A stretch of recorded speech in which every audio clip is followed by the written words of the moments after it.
All right. Yeah, Good job. I think that was the one, dude. Yeah, it was the one. So what was with the last scene with the bat? You know, I just want to prove to people that I'm hip with the memes. They're called memes. Get the hell out of my car.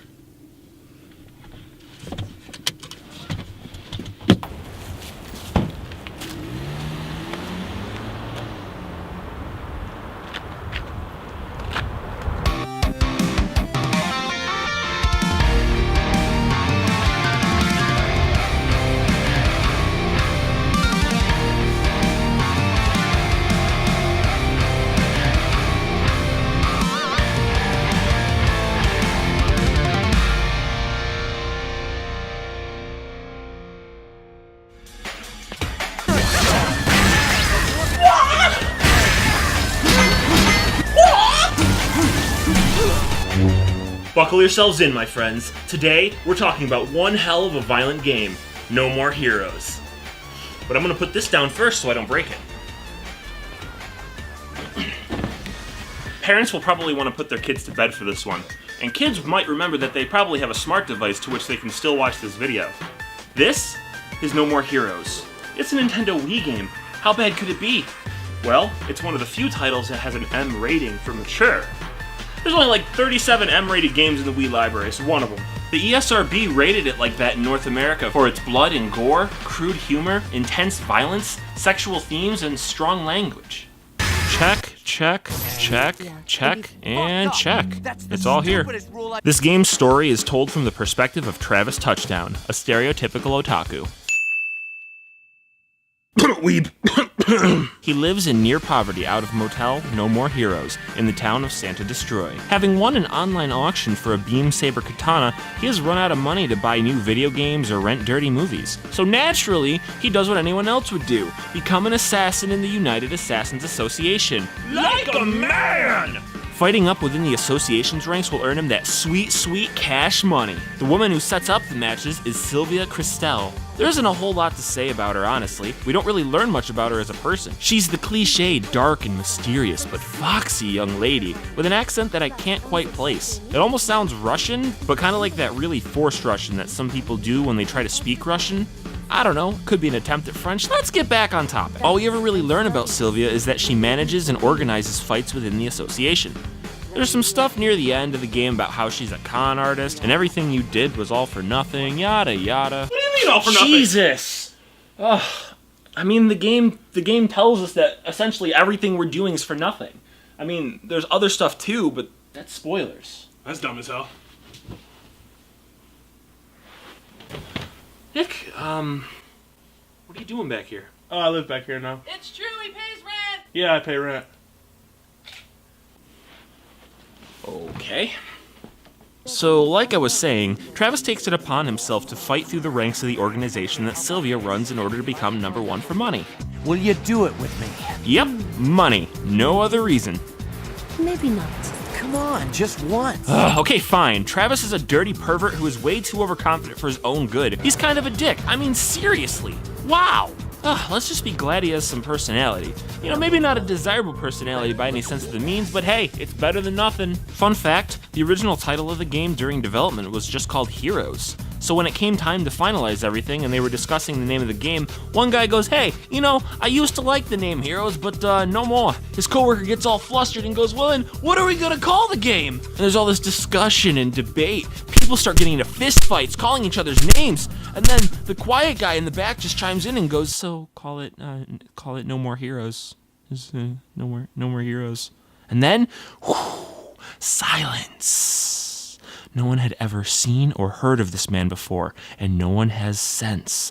Legends say that this person is the embodiment of all retrospective what-ifs in game development. He is the final guardian to the gates of paradise. His one and only true goal is to reduce stress and stop senseless bloodshed over the naming of video games. Few have ever seen him and lived to tell the tale. Bullshit!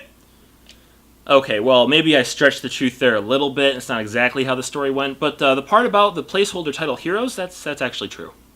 Actually, one more fun fact. This game was originally planned to be released as an Xbox 360 title, until Yasuhiro Wada suggested the Wii and its unique control structure to the game's director, Goichi Suda. Again, I really hope I said these right. The appeal of the Wii's motion control shone brightly, and was actually utilized in a way that helped the game instead of hinder it. You use taps of the button to attack, and save all that useless swinging around for the killing blows. It's a motion control gimmick that I don't really mind. I don't need to swing the Wiimote all over the goddamn place like some other awful, just insufferable disaster of a game.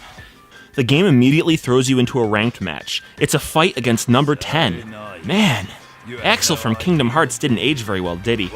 Right off the bat, combat feels good. Holding the Wiimote up or down will change your stance to high or low, respectively. Enemies can guard your attacks in certain stances, so you do need to pay attention to this. Hit a bro a few times and you're brought into death blow mode. Time slows down for just long enough so that you can see which direction you're to swing the Wiimote, and then well, BAM! Tons of blood and an explosion of coins just raining down upon you. Oh my god, it's so good.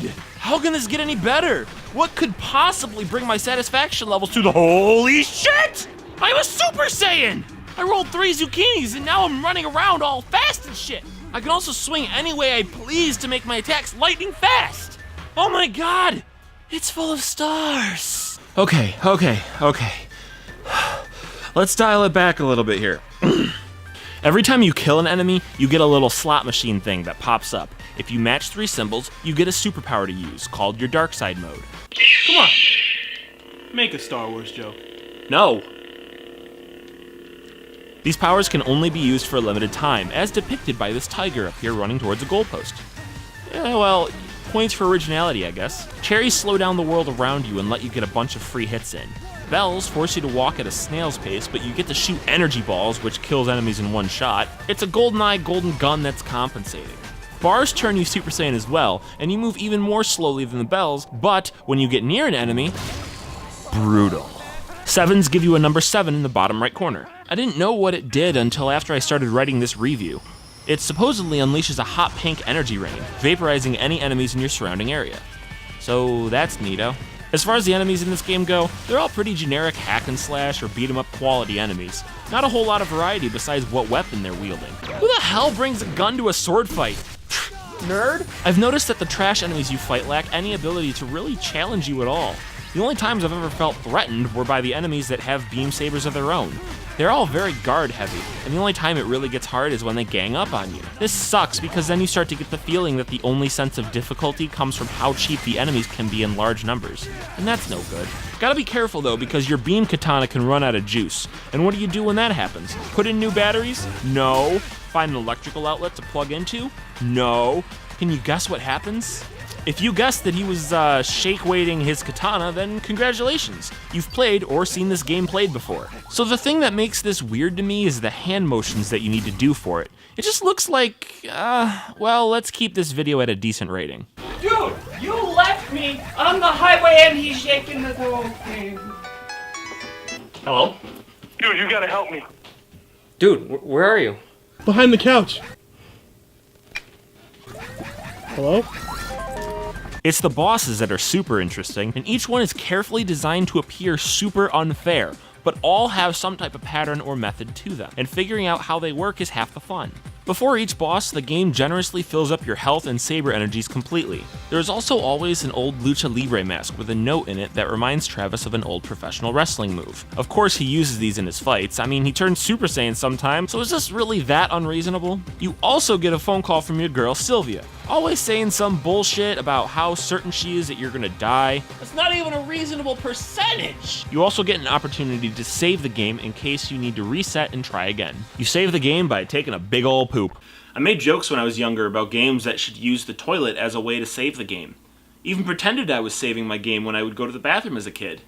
Never thought I'd actually see this in a video game. To be honest, I'd forgotten about that until I replayed this game, so bravo guys. Thanks for bringing back some childhood memories. So let's talk about... Yes, I know. Okay, look.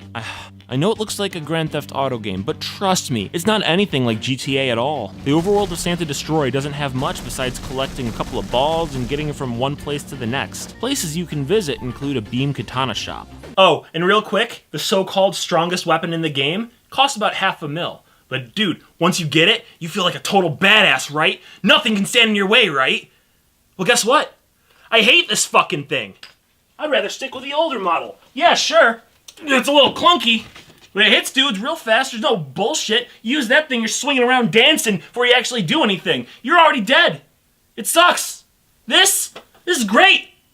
Smack a bitch with Smack a bitch. Anyway, there's a gym where you can lift to train your strength and build vitality. You tap the fucking button. There's a clothes shop, which, come on, who cares? The job agency where you pick up part-time jobs, more on that later. And the K Entertainment Building where you take on your assassination gigs. Realistically though, Santa Destroy just serves as an elaborate method of selecting a stage. Sure, replacing it with a menu may not look as appealing, but hear me out. It's essentially the same thing, and menuing would take up a lot less time. Sure, with an overworld you can hit pedestrians with your bike, destroy a whole bunch of stuff, be a dick and block off traffic, but there's no ramification for doing it. Like, watch this, I'm gonna plow through all of these people and everyone just gets up and carries on with their day. This isn't an environment like GTA where your decisions mean a damn. Yeah, I know it's supposed to be sandboxy, but once we go over the part-time jobs and the assassination gigs, you'll understand why I hate this overworld so damn much. Now, okay, we want to get into the next ranked fight, but in order to do that, we need to pay the entrance fees. It's this way for each fight, so get used to the idea of always needing more money. Every ranked match you win unlocks a new part-time job, and doing well at that part-time job gives you some new assassination gigs. Part-time jobs include exciting minigames like Punch Tree, Receive Coconut. Yes, a game about an assassin and we have to do chores in between assassinations. I understand the need for variety, but collecting coconuts? Some other jobs involve cleaning up graffiti, but it has to be the right graffiti. Disarming beach landmines and picking up trash. I'm actually running around and picking up garbage. Cool. Badass game about assassins and we're playing probation community service simulation. Well, to be fair, these minigames don't last all that long, and they aren't really that boring. I mean, the game doesn't take itself that seriously, so why should we? And besides, the best part-time job by far is running around and playing with stray kittens. This game has no business being this damn adorable. The frustrating part about needing the grind for money is that you start by driving to K Entertainment and you take a job from a menu. Then you have to drive all the way to your target. You complete the assignment and you get your money.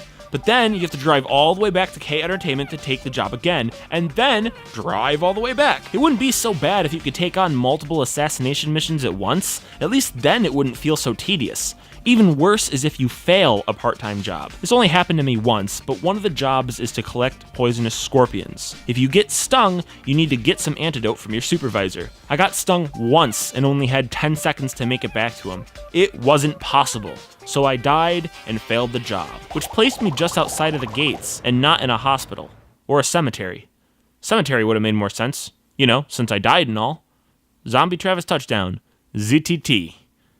Now it just sounds like I'm using a bad French accent to describe a boobie. Anyway, I had to go all the way back, take the job again, drive all the way back to where I was, and I tried again. This time, I only collected a couple scorpions, playing it safe near my manager. But guess what? I didn't collect enough scorpions, so I didn't get any new gigs. Which means I had to run all the way back to the job agency again, and then go all the way back again, and this time, I succeeded. But do you see what I mean? A lot of the time spent between getting the job, actually doing it, and moving on is so damn padded out that some guys would have complained that they were fake the whole time.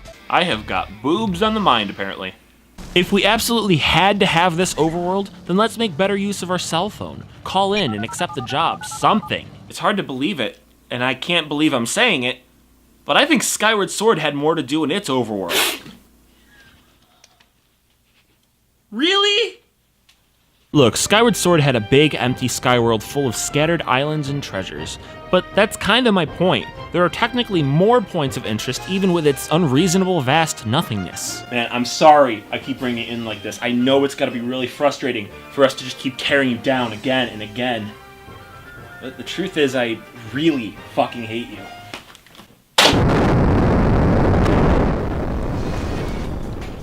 Anyway, so let's check out some more ranked matches. So far, each of these environments and their designs have been really solid.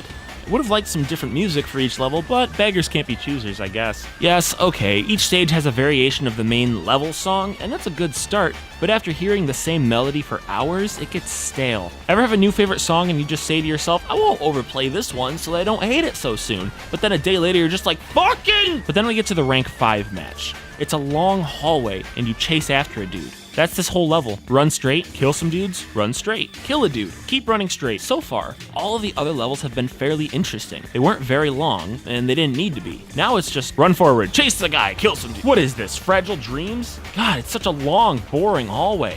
There was more interesting level design in Hallway Fantasy 13. And yes, I mean that.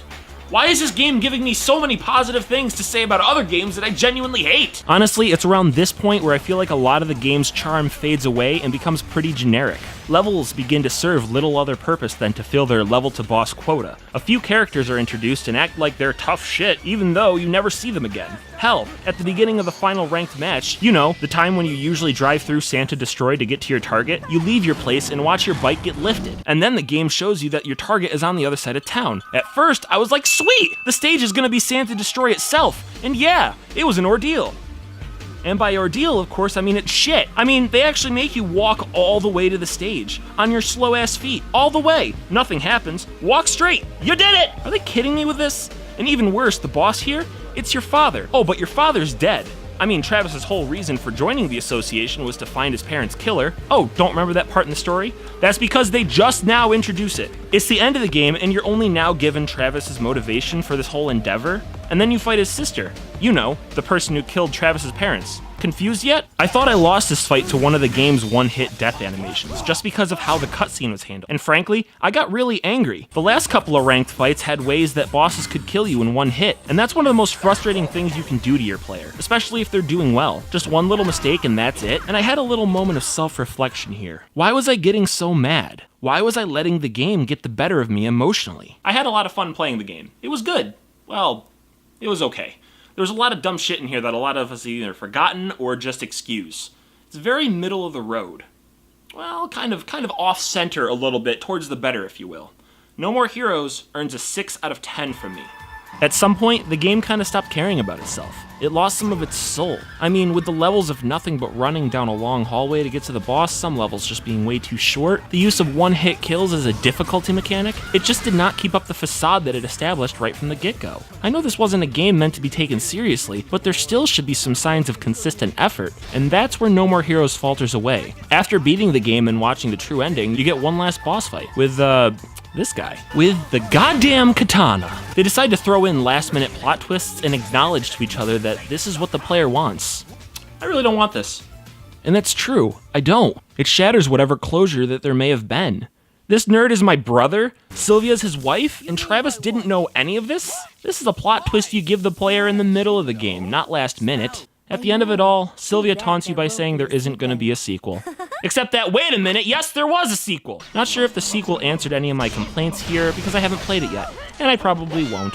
Did it ever feel monotonous? Sure. You'll find yourself in situations where the game feels repetitive, but I think it's these little clashes, plus the death blows, and the amount of stuff going on that just makes it feel a little less monotonous than other games could feel. Like Dynasty Warriors. Even with everything that annoyed me, if you're looking for a fun game to play, and you got a few hours to kill, give No More Heroes a try.